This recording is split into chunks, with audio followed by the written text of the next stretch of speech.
5, 4, 3, 2, 1. All right, what's up, y'all? We're sitting here with our good friend Cory Blair from Lighthouse Electric. Cory, thanks so much for joining us this evening. Yeah, man. Absolutely. Can you tell us all a little bit about yourself, Cory, as we get started? Yeah. Lighthouse and me all originating in Kentucky. So we're in the Louisville, Kentucky area for where we serve that whole kind of metro area. So I was born and raised just south of Louisville. Have kind of traveled around a little bit. Came up went through, I guess, traditional kind of upbringing with regard to like the school, right? You got to go to school, you got to do that thing. So did well in school, went through that, went through college, and graduated in 09, which was like peak time to look for a career in any industry. But while I was going through school, I worked a bunch of food service jobs and construction jobs. A bunch of construction jobs isn't accurate. I rolled out felt paper on roofs for a roofing company and did some construction stuff on like mission projects and things. Really clear that food service was not going to go anywhere. So I did not pursue that any further. Went to work with a nonprofit handling like local missions projects in Louisville. So I did that for a hot minute, and then went to Cleveland for a church plant, and up there is where I fell into electrical from an apartment maintenance job that I hated every single part of except for the electrical troubleshooting. Right? So, I wasn't a big fan of that one, but that led me to electrical. I enjoyed the troubleshooting side of it and got my first job, and we just passed the decade. My first week as an electrician was the week before Thanksgiving in 2012, so just hit my full decade in the industry. Congrats, man. That's awesome. That's a good feeling. That's cool, man. Yeah. I'm going to sound a little simple-minded here, but I feel like from Kentucky, you don't have as much of an accent as I expected. Yeah. So Louisville's kind of weird in that like it's non-regional for the most part. So we're not like there's still the y'alls and that kind of stuff. There you can find twang here or there. It's funny to hear like where that happens. So if I go home and I'm home for longer than a few days and I see old friends, like it gets worse. Not as bad as my buddy Lee, who like is from Louisiana, and when he comes back, like you cannot understand a word he says for about a week and a half. But that's funny. You ever heard of that concept of mirroring? It's a subconscious thing humans do to kind of relate to people. For sure, yeah. And I catch myself doing that a lot. Like with upbringing stuff, I had to learn how to pivot really well and be kind of like all things to all people. Yeah. So with that, I mirror a lot, like even down to like word choice and things. So I feel like I can blend in fairly well in most crowds. I use a lot of big words with our customers. So and my wife, I mean, she made fun of me for a little bit, saying it's kind of like a chameleon thing, but I think it's how humans relate to each other. It's a way of saying, like you're hearing something in the person you're talking to, and you're trying to connect with them, subconsciously. So, Josh has a good rule about that when like dealing with customers and you're talking about electrical nomenclature, i.e. a receptacle versus an outlet versus a plug. A plug. Mm-hmm. Like if you hear the client say plug, then in conversation, it's plug. Plug it is, right? You say what they say, unless it's real goofy, like on Seinfeld. if she calls it holes, then you're probably gonna want to correct her. The holes, you guys do the holes in the wall. We got 2 holes. We need 3 holes. Yeah. The biggest thing on that for us, like as far as the nomenclature piece goes, there is just making sure that it's like homeowner is its own language. Like there's no other way to say that. Like you have got to learn how it is that other people interpret the things that are around them and translate that. Like somebody's like, yeah, my breaker keeps tripping, and you show up and it's the plug in their bathroom. Totally. It's GFI. Correct. So like it's just little things like that. But yeah, learning how to speak homeowner is its own specific. When homeowners say the box, you know what the box is. There's got to be an app or something that's created where like translate or like Google Translate. Or like an alarm that goes off when I'm speaking too much electrical talk. Doug does get pretty technical, but it's cool because we play good cop, bad cop a lot. So he's like dropping a ton of knowledge on them. And they're like, "Whoa, these guys know what they're doing." And then I'm like, "Well, hold on. What Doug's saying?" Yeah, I'm the smart one. Yeah. That's how I. That's how we're He's playing. He's like, now what Doug's saying is He's a little bit inaccurate. But let me tell you what he's trying to say. I know what he's trying to say. So what? So you said you fell into electrical because I have a similar scenario. I feel like I fell into it, but it was kind of love at first fall. Yeah. What was the moment that you connected with it? I mean, was there something that made it happen? So I was kind of spoiled in the way of like troubleshooting because the building that I was working in was a high rise. So everything inside of that building was in conduit.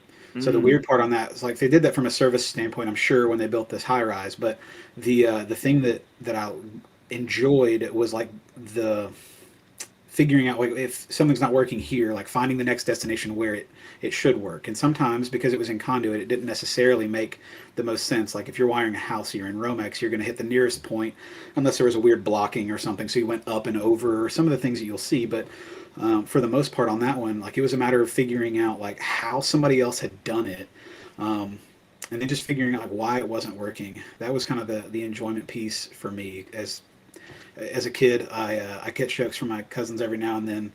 If I got a toy at Christmas, I was going to take it apart immediately, and I would put it back together, rarely with spare parts.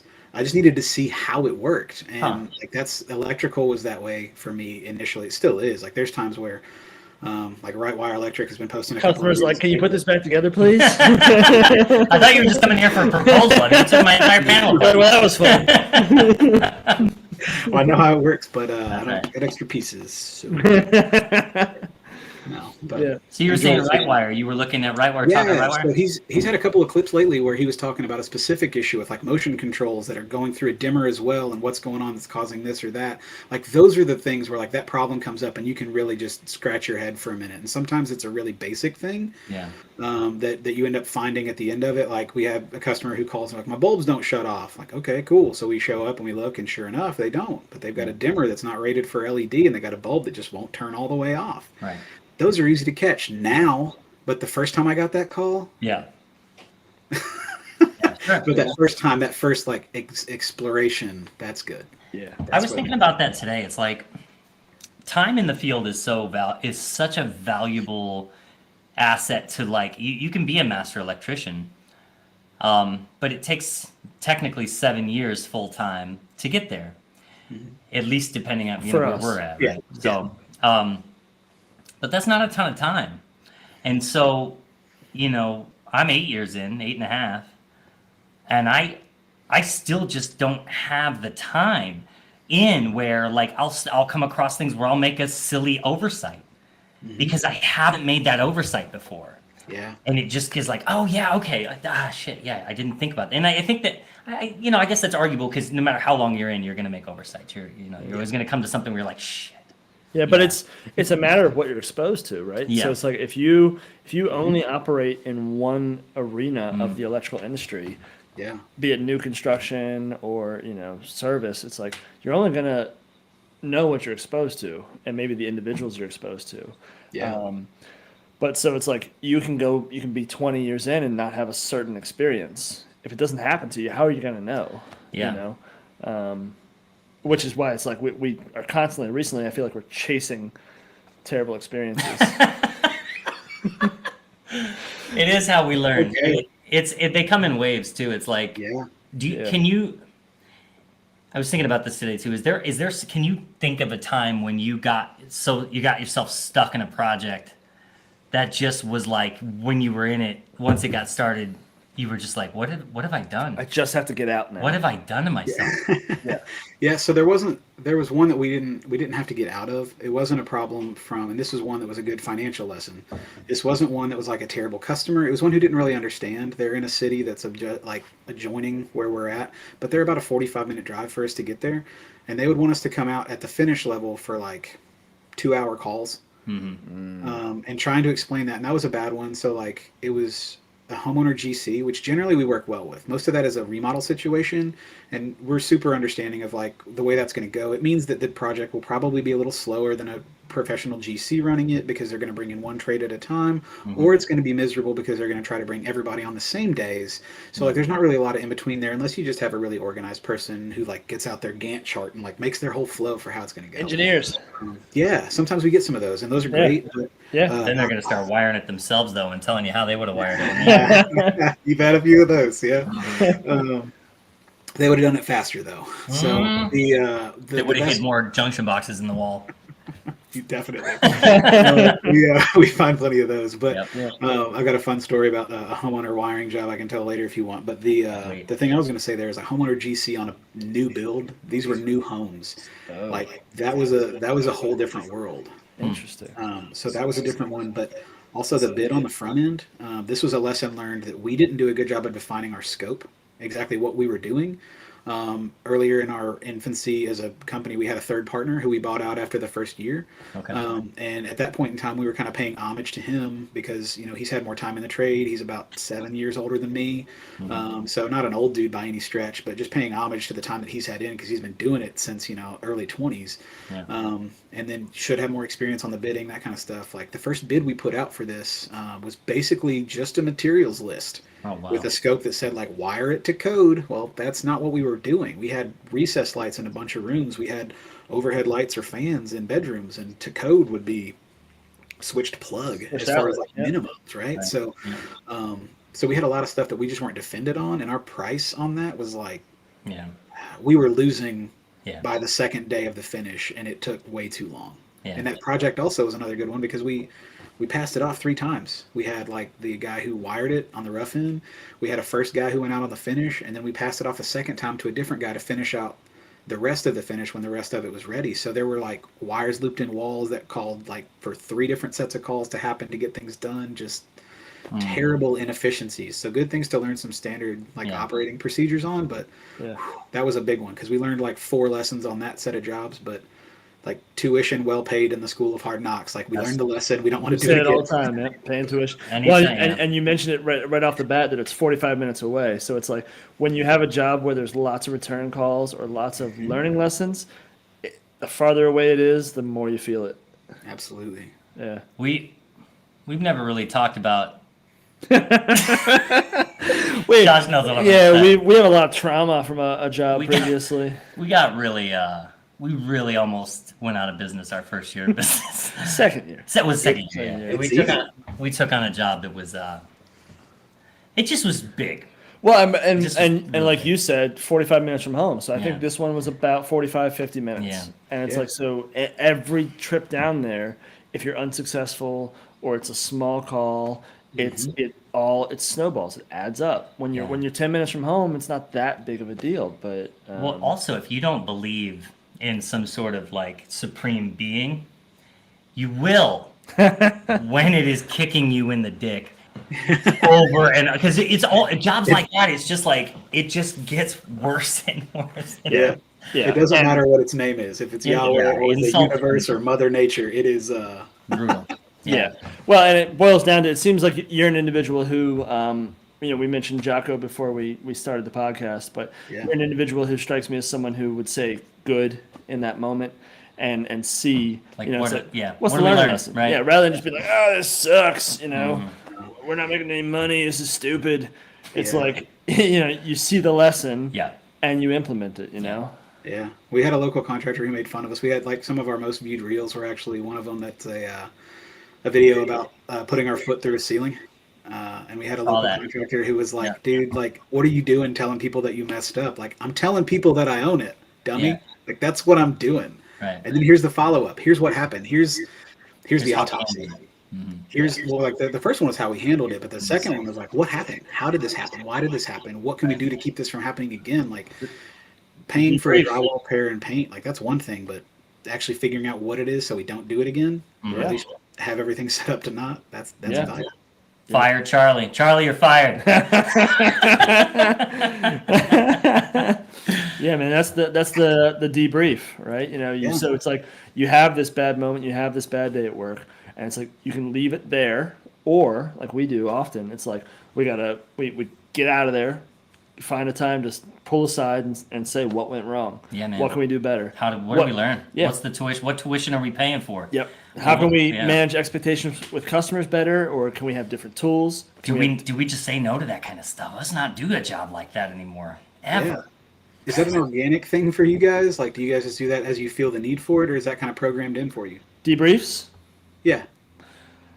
It's a good idea. We just, I think by nature, want to learn, want to grow. Yeah, I think when one of us or both of us has because we're separate most of the time.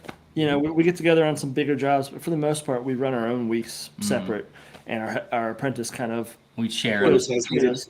Yeah. Yep. But what'll happen is it seems like it usually happens to us in waves at the same time. So we'll get together on a Friday and be like, man, I got to tell you about my week. We're both shaking. We're and both like, yes. need a drink. So we get together for a beer and we go over them. Yeah. And sometimes you just get beat up. Yeah. It's just the way it is. It's not an official thing that we set aside time for each week, but we do in our own way make it like, I got to talk to somebody. Because my wife, I love her, but she doesn't, she will listen to my day, but the technical aspects of it, she's like, yeah, Sarah doesn't want to hear it. I don't care. Not trying to hear it. Yeah. Sure. Yeah. So, so you almost need to talk to somebody who gets it on the technical level, and can be like, bounce ideas, offer advice. So, well, you've got a partner, and you started with 3. Yeah.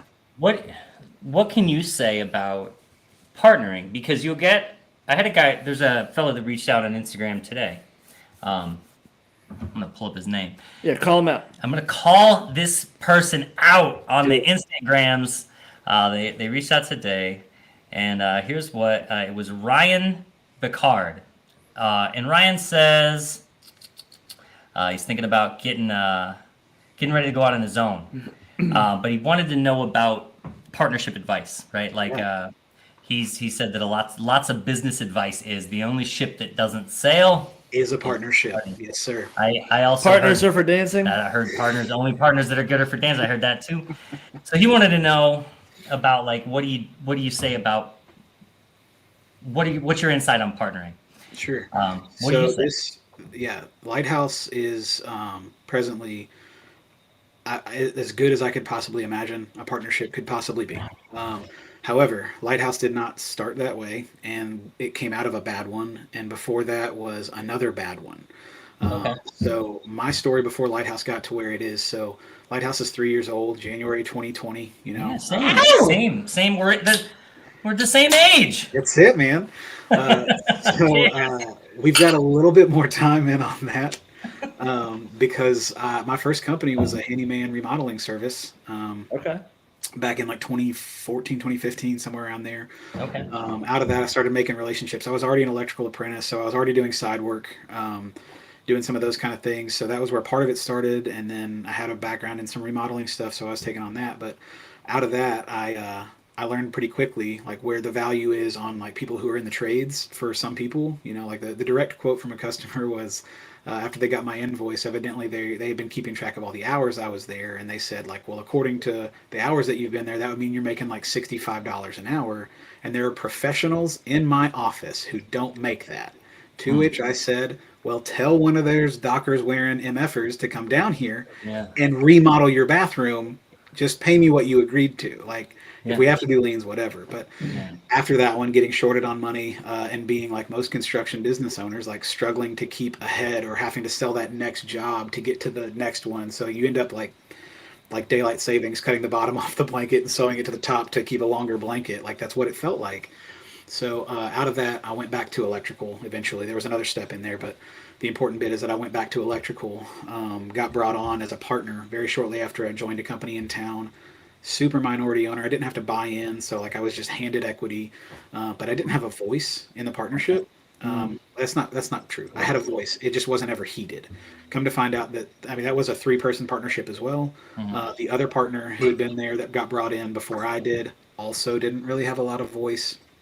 And then eventually it became clear like, oh, he's bringing in partners so that he can put people on salary and then have them work like an owner, but anyhow, so that was partnership 1. Not great. Partnership 2 was with like what I refer to as the man behind the curtain, like that Mr. Wizard figure. Like, I'm going to handle all the admin office stuff. That's my specialty. You're going to handle running stuff in the field because that's your specialty. You're a really good electrician, or name your other trade. It doesn't matter. You can plug and play anything into that model. But you're really good at this thing. And I'm really good at this thing. So I'm going to fill the sales pipeline, and I'm going to do the books, and I'm going to take care of that stuff. And we're going to have a great situation here, which sounds great. And there are people in town for us locally who have that going on, and it is going great. But you need a really good Mr. Wizard. Our Mr. Wizard was not good. He was not accountable. He did not do any of the things he was supposed to do. Regularly set his own deadlines for things and missed them. And at the end of like 18 months of that, where he wasn't doing his part but still holding his hand out for the profit, we were like, bro, we're out. Like, all the things that you're supposed to do, I'm doing when I should be spending time with my family. When, you know, the things are going on around me, social events just stopped happening. I wasn't going to bed until midnight and after because I was doing the books and following up with the customers and ordering materials and doing all those pieces. Like, I can't do both jobs. So that was not good. Out of that came Lighthouse. So 3 of us who were involved in that ordeal, in that process, 3 other partners got brought in. One of them left because he saw the writing on the wall quicker than us. He's very smart. You can tell by his accent. He's got a very, very thick Southern accent. That dude's got wisdom beyond his age. That's how you know. That's how you know we're stupid. We don't. There's no distinguished gentlemen here. Yeah. I only wear the glasses to look smart. I'm not smart. Your accent will kick in someday. You'll get it. You'll grow into it. Listen, if I got to throw it on, brother, I can. We can hear it. I need to. Yeah, so we left, and the 3 of us who were still around started Lighthouse, and there were some cultural differences internally and some just different focuses and visions on stuff that made that not a good fit with the third partner. So rather than staying around and not having a great time on that, we just, made an offer. We had recently we were looking, there's some other good partnership advice here, but the first thing that we did is we had a valuation done because we were getting insurances on each other, so that I love Jake and I love his wife. However, I didn't get into business with his wife, and he didn't get into business with my wife. So if something happens to me, I want to make sure the money is there so that Jake can just cut a check and buy out the portion of the company, take care of my wife on that. So we have life insurance policies against each other. It's important. We kind of operate on like a hit by bus philosophy is the best way to say it. Like, if you just get by bus on the way home, what happens? So we were doing that. So we recently had a valuation, and Jake and I were just talking like, what are we going to do about this? Because we've talked about it a couple of times. I was asking before about debriefs. So like quarterly, we'll get together with our guys. We'll buy them lunch. We'll have them like roast us, literally, like in a group setting. They've got the numbers. There's 5 of them. There's 2 of us. So they get to sit us down and say, like, this is what you're doing good. This is what you're not doing good. This is what the company's doing good. This is what the company's not doing good. They get to give us that feedback, and we give the same feedback, but that's a chance for us to like shoot them a bonus for like a grading scale rubric we've kind of set up for them, but they get to roast us first, and we want to hear that. Well, the third partner getting the feedback, like super minor feedback, was basically an ownership issue. Like, you don't really seem to own things. You want to blame like a situation or the material or something like that, and sometimes that's happening in front of customers, and that just feels bad, and immediately just like negative response, totally rejected it, wouldn't accept the feedback, and that's a bad look. At that point we were like, this isn't going to work. We are yoked differently. But at present, with Jake and I, dude, we love it. The only thing I would say, like, advice-wise from that, you got to find somebody who's going to tell you that you have things in your teeth. Like, that's very important. And you got to have somebody who's willing to put their head down and pull. We had a death in the family earlier this week, and I was home all day today because Jake's handling it in the office. During that, one of our guys calls in sick today. So he's short me, he's short one other guy, and he's having to figure that out and pivot. And he's just the kind of guy who's going to just pull the plow. And that's the same thing that happened for me, like when the time, we learned a lesson about not double booking ourselves when babies are due, because Jake 3 months ago had a baby, and I had like my sets of estimates, his sets of estimates, plus the field support and whatever. Luckily, we learned that lesson at my expense, and this time around, Jake said, but then like immediately after I'm back from paternity leave, we're holidays into a death in the family, and just is what it is. So having somebody who can yoke with you is great. That's good. So we asked you about partner experience. It sounds like across 3 different companies, you've had like 8 Wild partners or something. Yeah. That's you've had all the partners. Don't do it, Ryan. Don't run. The one thing I will say on that, like if you can do it yourself, if you have any inclination that you can do it yourself, do it. If you feel like you want somebody as a sounding board, somebody who can help support you in that can really like relate on that, it's fantastic to have somebody, as long as they're willing to pull the plow with you. You can't have a lazy dance partner. You can't do it. Period. Yeah. Well, in our case, you have to be able to slow the plow down sometimes. Yeah, Okay, too. Drop anchor, man. It's fine. This man is full steam ahead. It's incredible. Yeah. It's never more evident than in relationships. I mean, we both talked about it. It's like, and Ryan, if you're listening, it's like we could both do it on our own. It just wouldn't be as much fun. It wouldn't be. And it would kind of suck. It would be, yeah. And honestly, like all of the challenges that we were discussing earlier, like getting yourself in a tight spot, figuring it out. You can call. I mean, look, you can call. Most of us have friends that we can call and just, you find that person, whatever. But having a partner that you can call and make sense of little things that you just things maybe you haven't learned yet. Maybe they know, or maybe you can learn them together and figure those things out, or give each other the confidence to. And insight into the policies you guys want to make moving forward. Man. So it's like you might be wrestling with how you want to deal with a problem, but then they also have some input. Yeah. Your friend might be like, that sucks, man. Good luck with that. Not It's my like, company. But this guy's actually invested in it. Right. So he's going to offer more than just like, that's a bummer, dude. So it's like, I don't know, man. I granted, we probably got fortunate, but I can't imagine doing it on my own.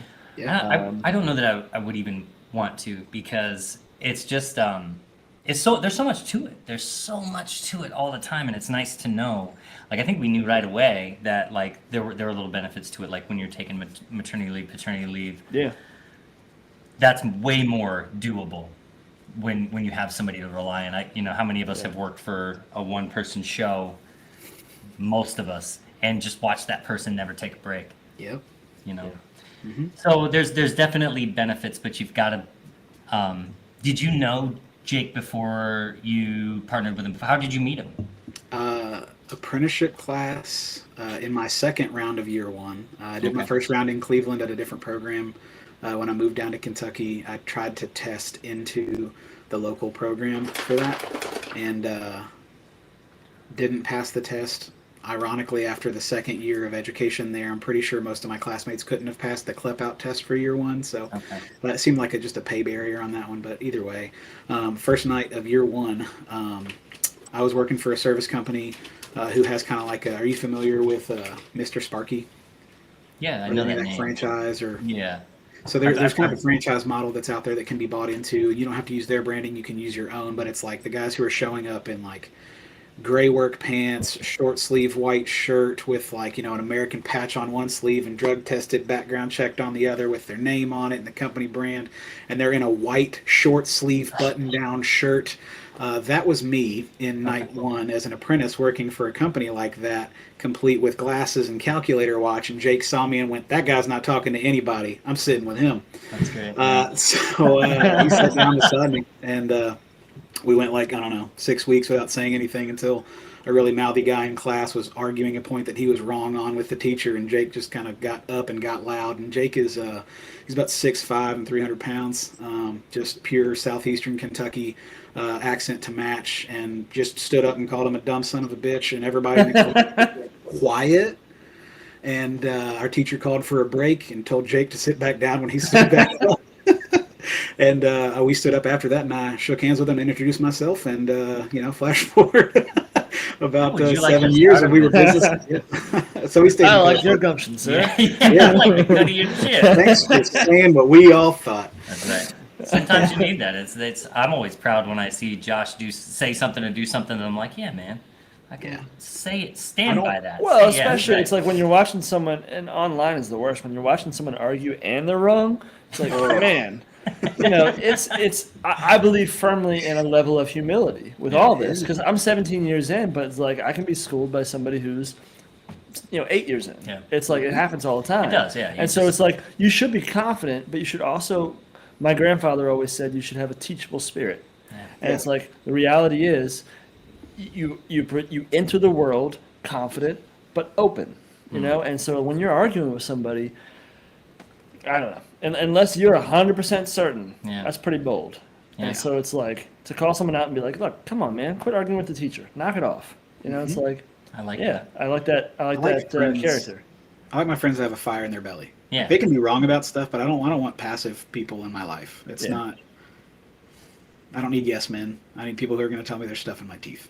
Well, and exactly. That's when you said about a partner. It's like you need someone who holds you accountable. Yeah. Right? Yep. And ideally counterbalances you pretty well too. Like and Josh and I talk about it a lot, but we're real similar in a lot of ways, and I think that gets masked by our differences because we're fundamentally different types of people, just cut from different cloths for sure, but have a lot of the same passions, and the way we approach it's very similar. Both it's open a core to value issue. Yeah. So I don't know what to tell Ryan as far as like how to do it because it's a crapshoot. Yeah, so as far as the how to do it, set up an operating agreement first thing. Make sure you know exactly what's going on, what's going to happen. Like, hopefully your company's wildly successful. What do you do? Like, Josh, what do you do if Doug gets hooked on pills? Like, just being silly about it, but like, what do you do in that situation? I'd say you got enough for me, man. Hooked on pills. man. No, like, what do you do? Like, those have to be there. Like, those. How do you handle that if this were to come up? That's a thing. One, have insurances in place in case something happens with you or a partner, and then the last piece, be thinking about an exit strategy. Like.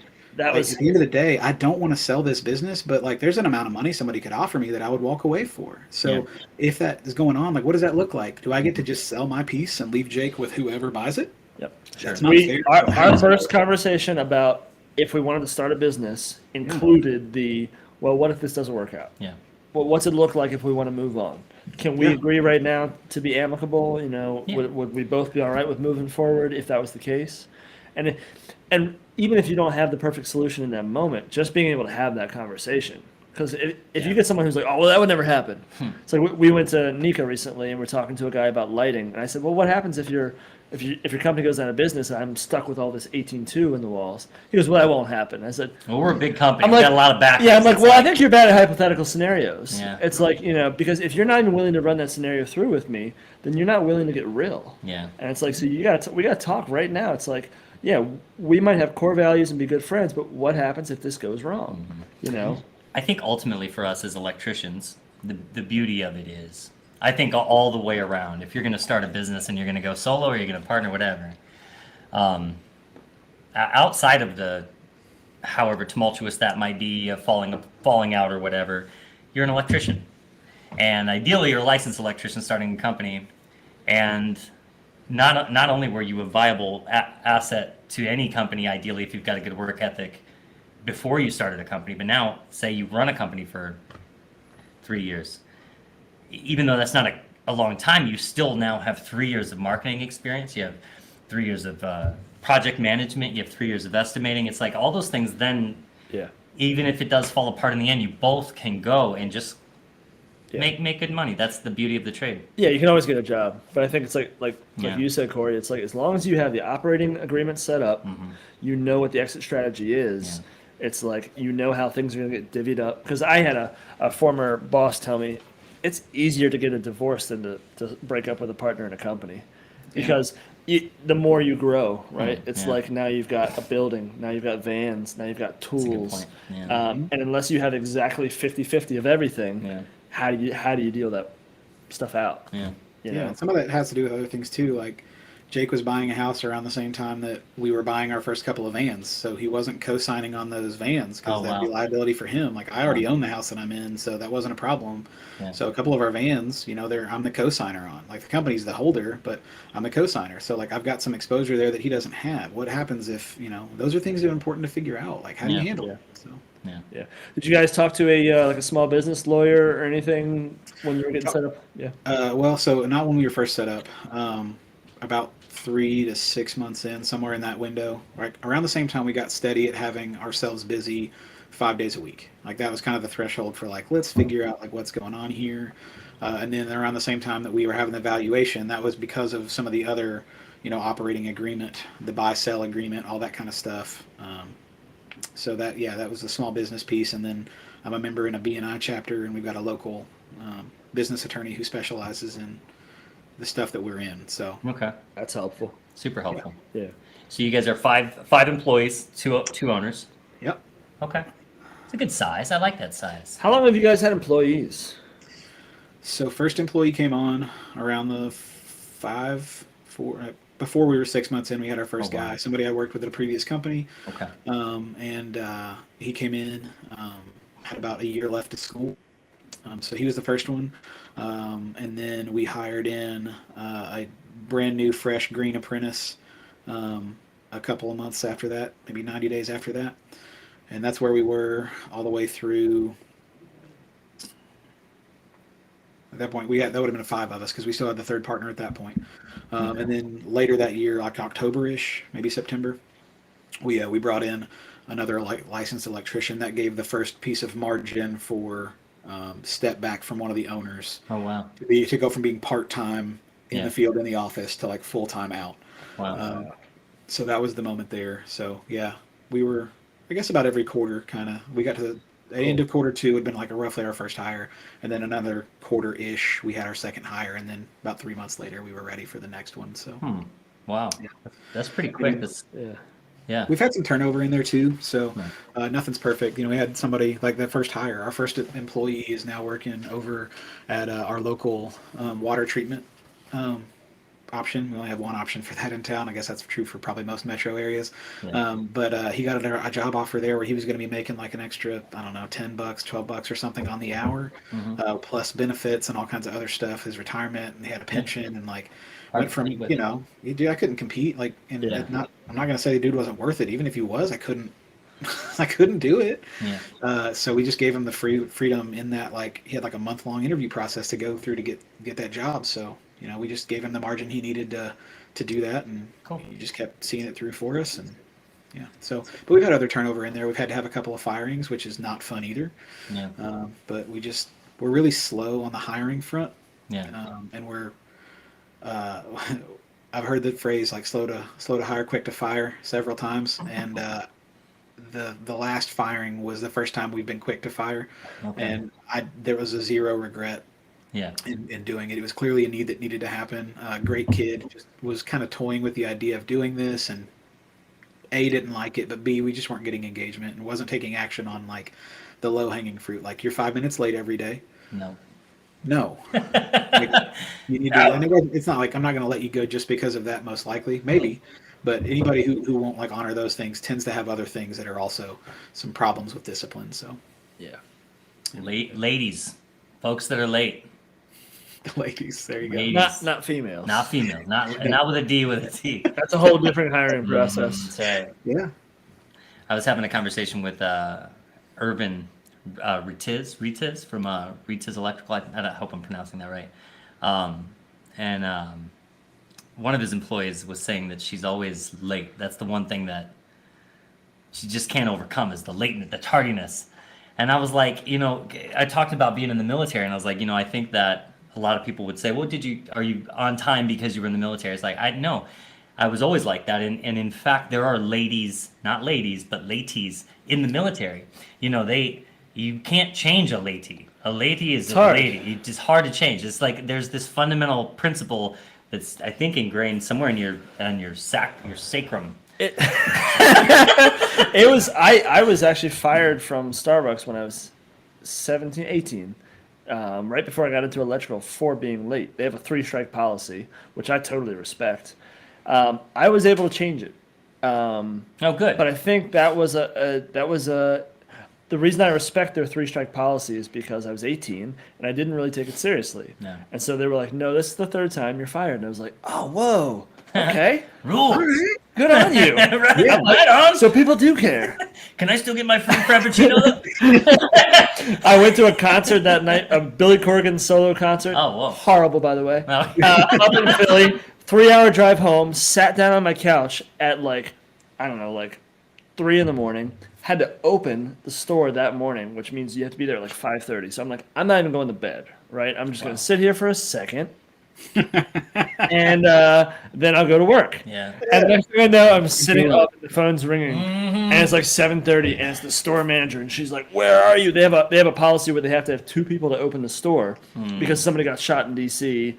opening by themselves. So it's a policy. She's like, Yeah. I have had customers lined up out front for like an hour and a half. I finally had to open against policy. Where are you? So she made me come in, work like 3 hours at the shift, and then Catch she it up. fired me. Wow. And so when she fired me, she started crying. I was like, no, it's totally, you're fine. You're doing what you're supposed to do. I was like, so I can go home and sleep now, right? You know? It's like, I'm so tired. but for me, it was, I'm a very all or nothing person. So it's like either Yeah. 5 minutes late or I'm 30 minutes early.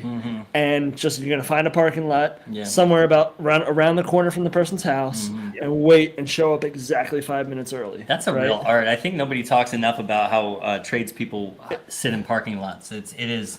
I think Have you if had you a? add up Yeah. all our time in parking lots. I it's park in a Dunkin' substantial. Donuts and I see like a plumber there and I'm like, you know. Yeah, so we don't have a lot of parking lot stuff in most of the residential kind of areas that we can do. So a lot of times I'll like street park a couple of streets over. And I have twice had a police officer pull up behind me because the neighbor has been concerned because there's a contractor van that's parked out front, but nobody's getting out. And they think, so I've had a couple of conversations with local police officers who are just doing their job. Like, well, what are you doing here? Like, oh, I've got to call like 7 houses away. Yeah. Some ladies watching Home Alone. She's like,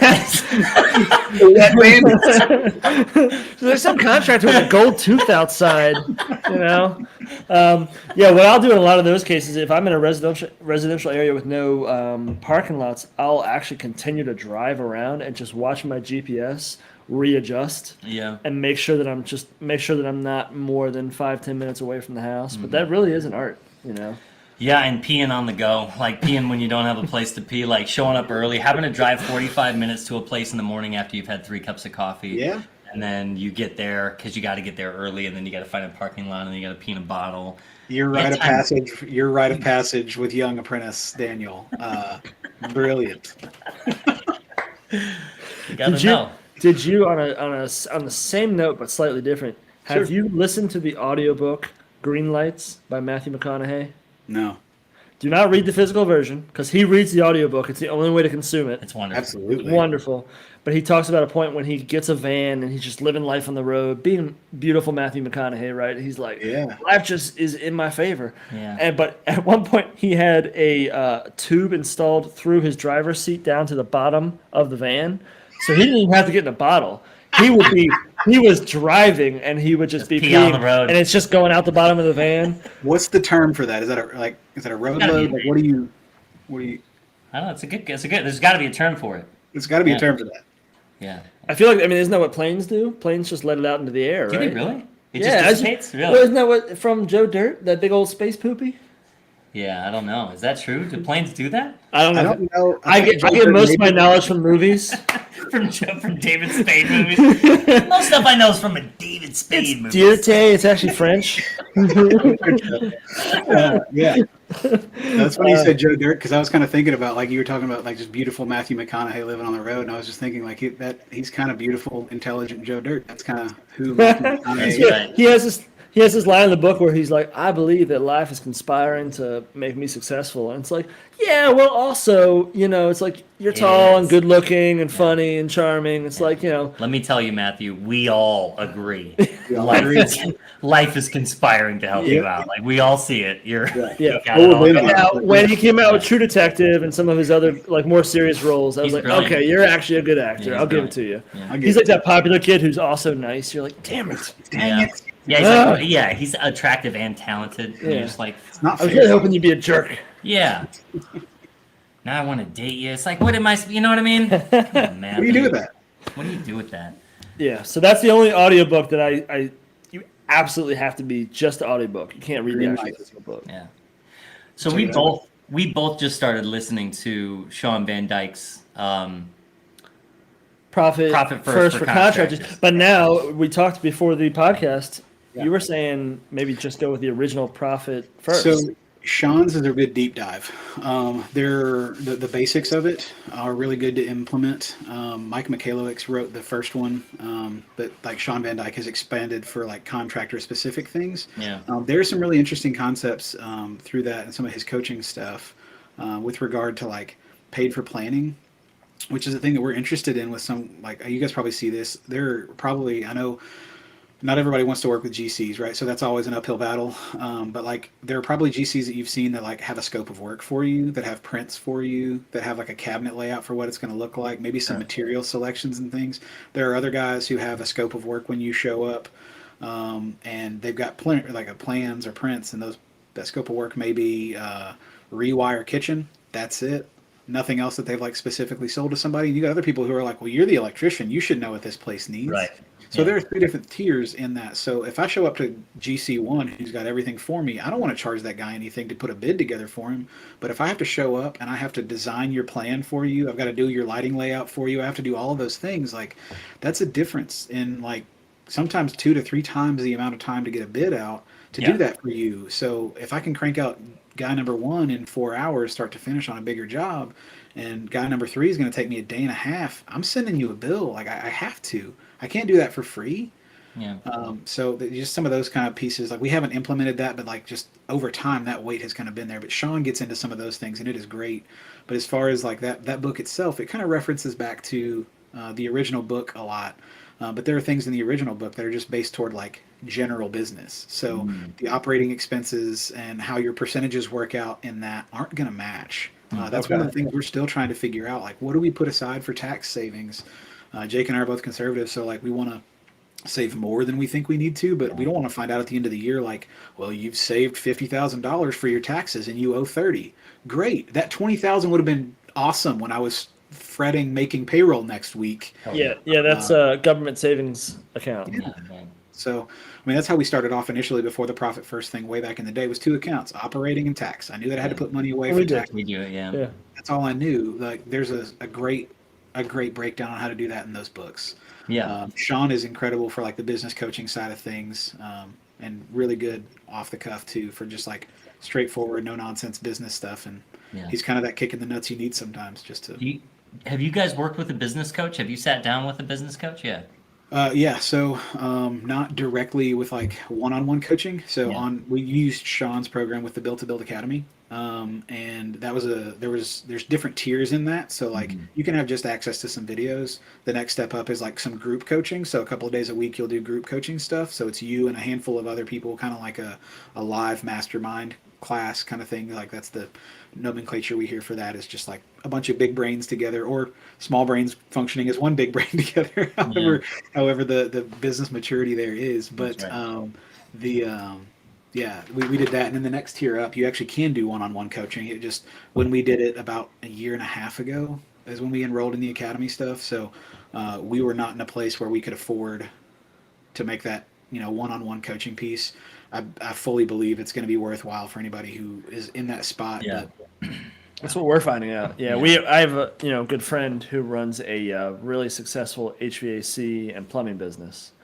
And he's been telling me for a long time, I'll hang out with him. He'll just be throwing stuff at me that's super useful.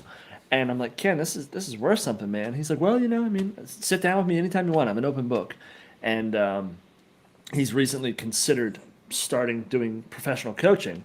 And we're like, you should. And we sat down with him recently, and it's like so much knowledge, so much good stuff that he threw at us. And it's like, whether you take the advice or not, or you go with him or not, like the idea of having a coach when you are in a profession, it's like, if you're a martial artist, you have a coach, you have a trainer, and even no matter how high up you are, there's always someone who's higher. There's always someone who can offer you more, or different ideas or different insight. They're on the outside and they have more experience. It's like, I think it's totally worth it. Yeah. I mean, I would definitely recommend it. I mean, it's something that's been good for us, and there's different aspects to it too. Like it wouldn't be a bad idea to have somebody who's going to be great as far as like a standard operating procedure. Like maybe you find people who are like the specific pain point, that's their specialty. Because like the reality is, I doubt there's any one person who's a guru across the board at everything about every business. Even within the contracting world, like Sean's focus for a lot of it is more toward your general contractors. There are still subs who are in there, that kind of thing, but like. So the same things we're talking about. Like, it was great to be in there because there were GCs who'd ask questions like, what can we do better that would make our subs happier? Like subs, like there were like 4 or 5 of us who were in the group coaching. Like, what could we do better? Like, do what you say you will when you say you will. Right. Like just basic, little things. But some of those feedback pieces that makes a big difference. For sure. Give me more than one day to get there when you need me. Yes, that's the big one. Yeah, That's the hard thing. So with your on subs and working with contractors, because we touched on this a little bit in our back and forth communication. Yeah. We're always trying to dial in. We talk about it a lot, but we're always trying to dial in what are our main streams of revenue, and we try to base that off of what we like to do, what we're good at, and how we like to do business. And a lot of that comes from how the things we haven't enjoyed. Saying no to the things we haven't enjoyed. And one of the things that we've had a hard time with, I think both of us, is the finding that right contracting team to do work with that gives you enough heads up, gives you the autonomy to interface with the client so that you have that relationship with them, and also does quality work so that you want your name attached to it. You're attached to it, correct, yeah. So, and I know that on the other side, GCs and contractors, they have a hard time finding subs that they feel the same way about. Yeah. It should be a dating. Is there a dating site for GCs how to pair GCs and subs? Yeah. GCGlassslipper.com. That's what it is. Just swiping left or right. Yeah, no, and it really depends on what you're looking for, man. Because like there are people who thrive in chaos. They want that guy who calls tomorrow, and a lot of these GCs, some of them are unfortunately dinosaurs, and they're used to a point in time where they could expect and demand always only ever wholesale pricing because they were the only builder that person worked with, and they had enough book of business that they could keep them busy, so they didn't have to advertise. Their customer relationship was one dude, so showing up for that, and you were always one of his projects. So like if house B needed to be roughed in and house A was halfway through the finish but it didn't have to close for another 3 weeks, well, go rough house B for me and we'll catch this back up. Like there was a give and take there. A lot of that's not true anymore. As like the skills gap has grown, like it's easier to be a GC than to be a dedicated trade across the board in our area. Like HVAC is harder to be a contractor, plumbing's harder to be a contractor, electrician's hard to be a contractor. But to be a GC, like you basically just have to have your business license and you're done. You got to know how to pull a permit. That's the barrier. So when you have that as like the barrier to entry, finding the right skilled trades to fill things up. I guess the whole point I was trying to get back to there is that the right fit as a GC, it depends on what they're looking for and what you're looking for. Yeah, right. Like a client. That's the hardest thing to figure out. Like it's the ideal clientele, who that is, what you want. Some people don't want to interface with a customer ever. It's true. I like to. I want to make sure that they're going to be happy when I'm done. Same. Yeah, we that's the whole, for us, that's our whole model really, is like that relationship with the client and finding the clients that I was chatting with a guy today, and it was like he asked, what's the perfect client? What client are you looking for? And I was like, man, just like somebody who doesn't want to do the work themselves. Somebody's not gonna call us after they've taken all the lights down and gotten themselves in trouble and want to try to bid us as low as possible. Somebody who's not fishing. Somebody who has the budget because with residential, one of the hardest things is you are asking people to spend their own money. They're spending money. You're giving them a service, but it is coming from a person's pocket, and so you want people who have the budget to do the things they want to do, and they want you to do them. And that audience is out there, and so it's just a matter of like figuring out how to reach them. Well, people that see value. It's like you don't necessarily have to get the richest customer for them to want to spend their money with you. Yeah. It's like, you look at like a company like Patagonia, right? It's like you buy a flannel shirt for them for $190. Yeah. But they have the ironclad warranty, they're doing good things for the planet, all that good stuff. And plus, it's like, people think you're cool. People will think you're cool if you wear it. Like, oh, like, this guy's from Patagonia. But so it's like skateboards or something. People are willing to invest money in that, even if they don't have a ton of money, because they see the value in it. So a customer that sees value in what you offer, it's like, all right, I'm going to get these recess lights installed. They're going to be here. They're not temporary. They're not food. I'm not going to consume them. They're not going to go away. There's long-term value. It's a one-time investment. I'm going to have my garage wired, and I'm going to use that for the next 20, 30 years. There's value in that. So it's like people that can see that and appreciate it and be willing to put the money out now, as opposed to trying to get it as cheap as possible. Yeah. A lot of what we try to sell on is the the value piece itself, with regard to like what it is that we feel like somebody's going to value, but also about what it is that we value. Like where is the value in this equation? So what's the thing that somebody's going to care about most? Is it the end result? Because like we're not this buried in electrical contractors in Louisville. There's a lot of us, but we're not like oversaturated by any stretch. But there are a lot of good contractors as far as their end products. But what's the experience between that? How many times did you have to call them before you got a call back? Did you catch a live person ever? Yeah. Did they show up on time? Did they show up on the right day? Did they show up with any notice? Did they just trash your place while they were there? Did they clean up after themselves? Like, it's all those other factors that like the ideal client for us looks at and goes, oh, okay, yep, you're my people forever. And others, it's literally just that like Jake and I endeavor to answer the phone. Like if it's during business hours, you're going to get a live person 99.9% of the time. And we've been able to get there by having other guys and stepping back ourselves, which is a beautiful place to be, but it's not easy to get there and it's not fun, you know, skipping paychecks to make sure some of that stuff happens in the earlier stages. But at this point, like that level of customer service is where we angle. Like across the board, we are a customer service company who performs electrical work. Like that's who we are. Yeah, I like that. That's cool. And if you make a mistake, you own it. Absolutely. Like, I mean, it is what it is. Like, as long as people are being genuine, like, I mean, you guys have talked on a previous podcast about like that customer who's pulling wire and stuff while you're not there and messing things up and leaving three-ways out of boxes and stuff and then pointing the finger at you. Like, those are clearly not a good customer. So, like, props on walking away from a project that's clearly like, I don't want it was not easy. It was not easy. And we actually wrote up because we were so concerned with that one because we had come in and in our first morning there had moved a few things around, taken a few things down. We made sure before we left that we came back with an agreement because of everything we went through. We wrote up everything we touched, everything we did, and everything we didn't. And we made them sign. We had them sign it. And I'll tell you, Ryan, if you're listening, talk about having a partnership here, right? Yeah. So Doug started the process with the customer and the project. I arrived. And he said, here's what we got going on. And he told me he's uncomfortable with it. He explained, he brought me up to speed. We had a little powwow out in the driveway, and we threw it back and forth. And he felt uncomfortable, but he couldn't quite put his finger on it. And I was on the outside able to pinpoint on the fact that the customer basically blamed him within the first 5 minutes of screwing up this three-way he didn't actually touch.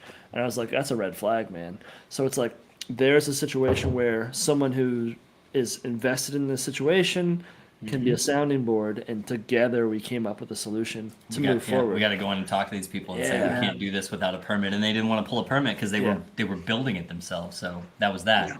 Yeah. We had one recently that was it was hard to say no to because I liked the people, like genuinely, like when I met them, they seemed like our clientele. They were nice and friendly and cool, and I was like, this is great. And we gave them a price to do some recess lighting, and they send us an email saying, hey, we ran into this issue with some plumbing. We had to like spend all this money, which look, dude, I get it. Like, I get it. It's fine. Or you're not ready for it now, or you want to do it yourself. It's fine. But she said, my husband went ahead and started cutting the holes for the recessed lights.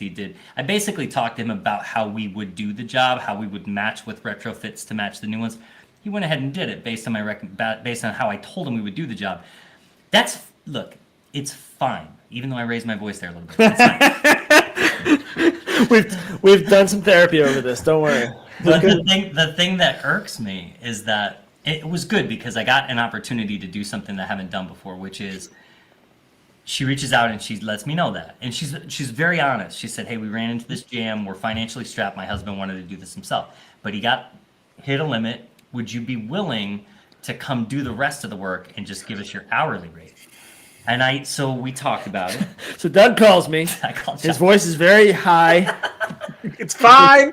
So she should just pound sand, right? Like, I'm like, Doug. Hold on. So I reach out and I say, I give her it's a liability because we can't come in on the back end. I just kind of said, this is a job we can't take on.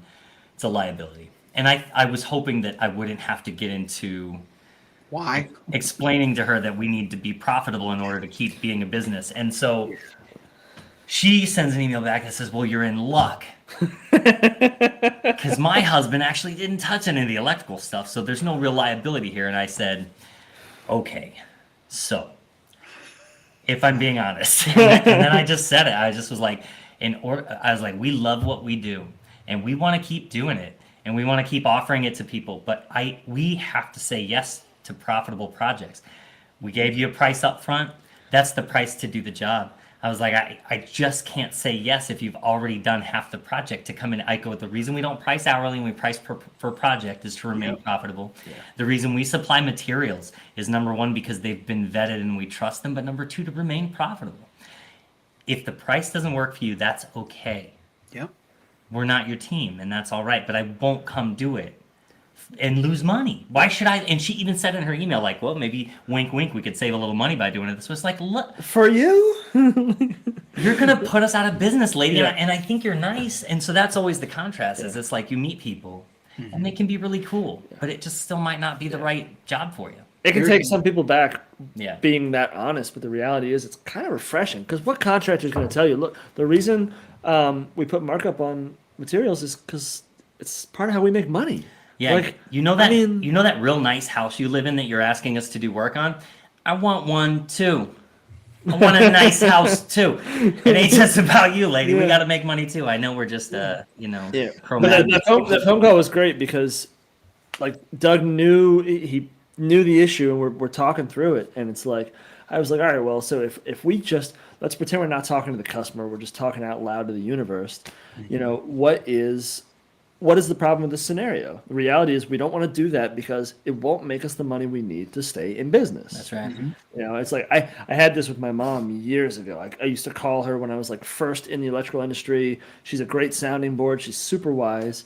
And I'm ranting over this situation with a customer. I forget the specifics, but it was like, basically I was like, I don't know what to tell this lady other than the truth. And then there's this big pause and she goes, well, I'll start with that. Yeah. And it's like, oh, whoa. Well, and I got off the phone, and that's what I did. Well, I think it's also good for people who, because there's a big movement in the world and has been for a long time to go with the local brand, and people pride themselves on it, and they say, "I shop local, we shop local, we want to use local people, buy local." But then they want to treat you like a corporate entity and say, "Well, you guys could do that for nothing, right? Because it's like I shop local, so I'm helping you guys out." It's like, no. You're killing us, lady. Like, the price we gave you is the price that we need to make so that we remain in business. If you can't do it, it's okay. Yeah. You're looking for another contractor, but for us to do it, we have to do it at this rate. And you used a keyword there, like for us to be in business, because there are times where I'm bidding work, especially when there are certain jobs that really just pluck your heartstrings, like especially where somebody's been taken by Chuck in a truck, or even a local contractor who's just screwed them. Right? I haven't heard that yet. We say frickin' frack a lot. I haven't heard Chuck in a truck. I've got a list. Like you got Chuck in a truck, you got Stan in a van, you got Craigslist Carl. There's a handful of these guys out there but these guys there are people who are taking advantage, and those are heartstring plucks for us. Yeah. And honestly, those are probably our least profitable jobs because I'm inclined to charge less because they've already been taken for money from somebody who's not answering, not coming back, already kind of screwed them. Yeah. But on those, the hard thing, the thing that Jake does a really good job at calling me out on is if we don't make money, we won't be here to keep taking care of people the right way. Yeah, it's true. The best way to take care, and I think Sean Van Dyke said it too in a video I was watching today, the best way to take care of your clients is to remain in business and to be, it's so funny because we all go through it. I think anybody who's a contractor that starts a business, you go through that process of it's just this process where you're you think about money the way you would think about it first. And you think to yourself, I wouldn't pay that for a thing. You think all those things that you think. Yeah. And it's this long, if you can last long enough, you come to the realization that, oh my God, I'm wing dinging it. And and I'm not charging what we need to charge. And unless we make that change, what's the point of doing this? Just go work for somebody. Yeah. And you touched on it. It's these people have been burned before. That's a lot of people. Mm-hmm. A lot of people. The bar's pretty low in the service industry in terms of the trades. Unfortunately, right? Yeah. And so my good friend Ken, our pseudo business coach, said this, talking about friends and family, because that's something I struggle with. Mm-hmm. Friends and how to price that stuff. He says, look, your true friends will pay full price because they believe in your business and they want it to thrive. The reality is the reason they're paying you or they're hiring you is not to get a cheap job. They're hiring you because they can trust you. Yeah. So when you come into that customer's house who's been burned, what you're offering is not a cheap price because they didn't get burned with the pricing. They got burned with the contractor. They got burned with the quality. So Yeah. it's like you are hiring, Lighthouse Electric or Lumen Brothers Electric, not because you're going to get the cheapest job, but because you can trust those individuals. Yeah. They're going to be, nice to your family. They're going to put booties on their feet. They're going to clean up when they're done. They're going to involve you in the process, right? They're going to probably spend way too much time with your dog. But it's like, you can trust these people.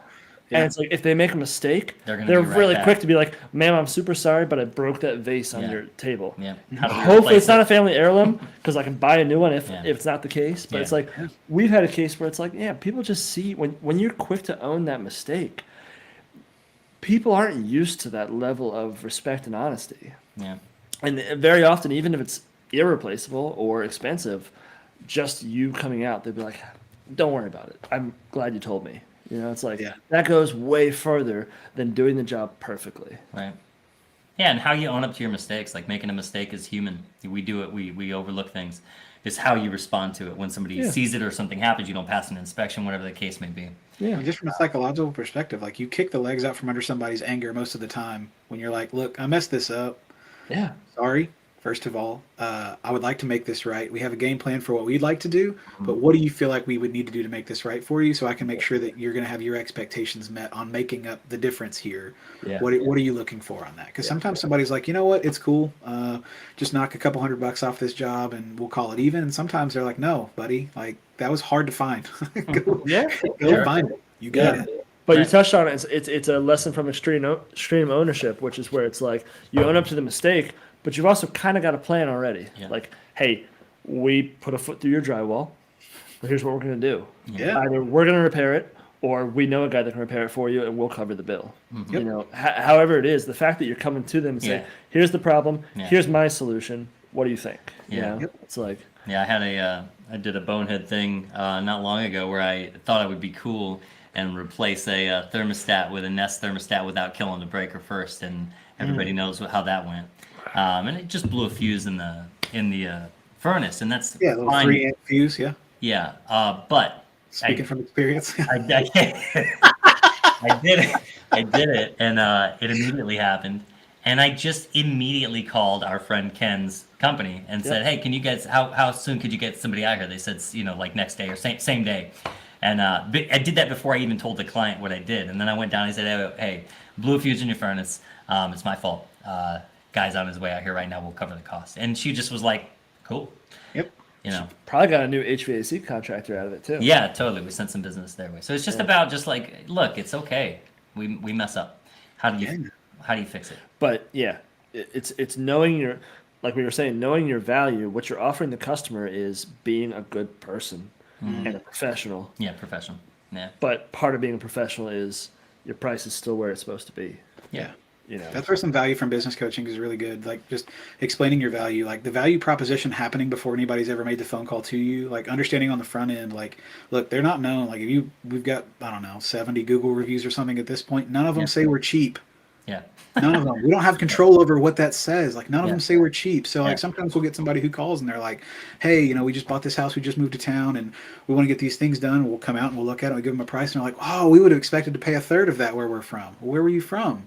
Well, it turns out like the cost of living there is a third of what it was here. Yeah. Of course it was lower. I'm sure that our prices are lower than yours, probably up in that DC area. There's probably just a difference of cost of living that makes things different. Yeah. Also, I mean, if you've had, we hear so many of our customers have had an electrician. Oh, we had an electrician for years, but he just retired or he just died or both. And it's like, It's a good time to do so, both. yeah, a lot of times it is. That's electricians retire one way, right? Yeah. Heard you're retiring tomorrow. They get hit by 277 and just turn in the mist into the disc. But that's the only way to go. But so they're so used to having one customer or one contractor who did it a certain way. So We had to reach that's all out. they know. We had to reach out earlier. We did a job today finishing or doing the rough end for a basement that's being finished.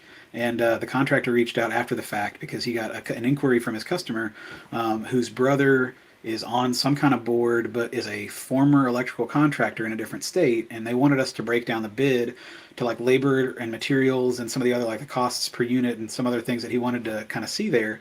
To which we responded like, well, no, like first of all, like you accepted the price before we ever came out to do it. That's the first important bit. But also, you've given me a few key pieces of information here. You said this guy is a former electrical contractor in a different state. So first of all, region's going to affect pricing. Everywhere in the country is going to be a little different. But also, you said former electrical contractor. If I'm being gracious, he took a better opportunity. If I'm not being gracious, he failed. Right. Why? Yeah. Like, how do you like? Yeah, so those things come up. Like, what's the reason? Like the biggest thing, like we all get to curate right on Instagram or any of our social medias. Like, what's the reality for most guys? Like, if you read through some of these things, the Mike Michalowicz, that Profit First guy, his mission statement in life is to eradicate entrepreneurial poverty. Doesn't matter what business you're in. There's a lot of guys who have 3 mortgages on their house to make sure they can pay their people because they're chasing that next thing.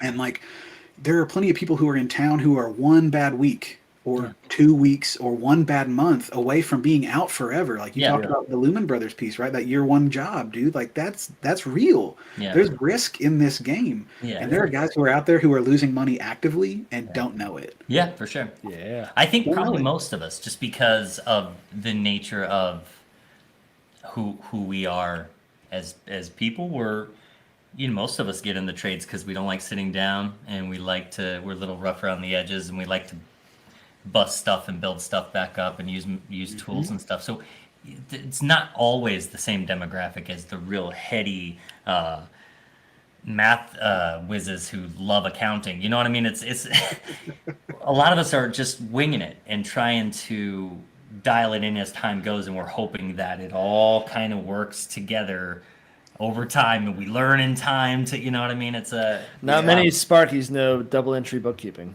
No, that's been around for like 2,000 years at this point. It's crazy. Yeah. The Greeks nailed it a long, long time ago, and we're still trying to figure it out. Well, and that's the thing, right? And the Greeks probably knew their value. They definitely knew their value. That's why they're gone. Wait, they're still Well, Cory, man, hey, look, we won't take up much more of your time here. We've cracked on for about an hour. You've got a new baby. Yeah, you I got do. Wait, is it baby? I haven't. Baby number 4. Well, yeah, but I mean, like, how come we don't hear the baby? We haven't heard a baby this whole time. Oh, I'm in the bunker. Right. This is the homeschool section of the house. Baby's asleep upstairs or enjoying some mama milk. So. Oh, nice, man. Cool, wonderful. How's it been so far? Good. It's been good. Not our best sleeper to date. Not our worst. So everything's going great there. She's healthy, doing well. So. Congratulations, man. Yeah, brother. Appreciate it. Awesome. Yeah. How has it been running the company with a new baby? I guess you're used to it at this point. Yeah, this is the second new baby I've had during like a newer business. So the next youngest was around similar time frame, was born about 9 months before Lighthouse started, in the midst of the bad partnership with Mr. Wizard. And so this is second go around with a new baby. That's the nicest way to refer to him. I don't know. Mr. Wizard Electric, yeah. Well, but speaking of partnerships, there's the real one, right? The wife. Oh my gosh, dude! Like that partnership with Mr. Wizard wouldn't have happened if I was listening to her.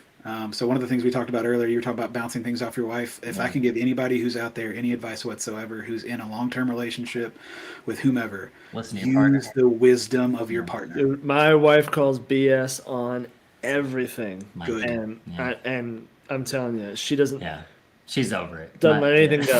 And it's incredible. I mean, it's like anytime I come home and I'm like, so here's what me and Doug are planning. She's like, you've been talking to Doug again. Yeah. I know it. She's notorious for her eyebrow. She's just, yeah. It's like, But which is beautiful, because if we can get, first of all, if I can get an idea past Josh, we're working, right? We're cooking. I am a little more grounded than Doug. Yes. Slightly.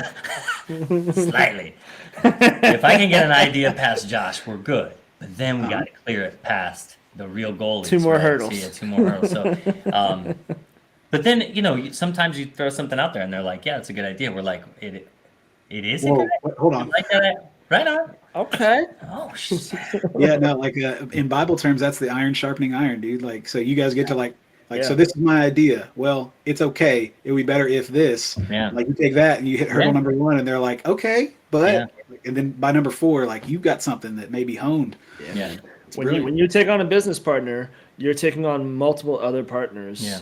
You know, so it's like, to go back to Ryan, wife has input into what I do, and vice versa. Absolutely. If I could give advice to Ryan, if he's going into a partnership, if you're in a long-term relationship and whoever you're thinking about is as well, go to dinner and talk it out amongst couples, because your partnership is a work marriage. That's how we started. 100%. That's how we started. And our first hire, we've been calling him our work baby. Yeah. It's like you're a year or 2 in, and you're like, should we do it? I mean, he's not going to make us any money right up front. You know, he's going to cost a lot of money. We got to send him to school. You know, it's like he's going to make a lot of mistakes. And he's going to be real messy. Yeah. You know? He's going to blame. He's going to think we're idiots. We don't know what we're doing. He's going to be embarrassed by us. Yeah, he's going to be totally embarrassed. And all those things are real. We aim more for the puppy on our end. Like, we know that they're going to pee on the carpet, but like they're real cute. They're going to get things done. I think the hardest thing about having a young apprentice is that your flaws. Like, there's almost nothing harder. Having a child or somebody who is younger, has no perspective, and looks at you when you're in the process of being responsible for making decisions, and it's not shaping up the way you'd like. There's nothing. For us, we handle it just like customers and managing expectations. We tell Daniel up front, like, look, man, you're going to see us make some goofy mistakes. Yeah. Like, just know it that, like, my master's license is a piece of paper, man. Yeah. You know, it's like, it's all process. Yeah. There's a human behind it. There's a human behind it. Human element, man. We talk about it all the time. But nothing humbles you. Nothing humbles you more than having either a child or an apprentice, because you're like, as you're watching your day devolve, you like look over your shoulder and you're like. There are times when Daniel's like, "Did you mean to do that?" Yeah. It's like, I did. I have to step outside. Yeah. Those are good though, man. Yeah, like however you want to look at it, that spouse kid thing, man, like partner, whatever, like it's 100% great to have that mirror on the other side in that like partner relationship, but like the kid or the apprentice in this situation, man, they're a microscope.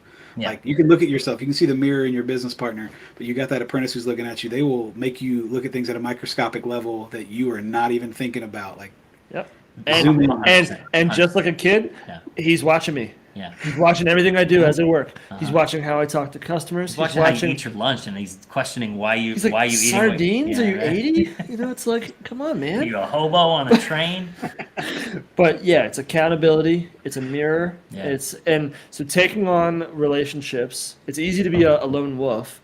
It's hard to take on relationships that you have to work through. But do the hard things, man. Yeah. I don't know who the quote was from originally, but like Lower 48, I've seen him say it a bunch. Like, if you want to go fast, go alone.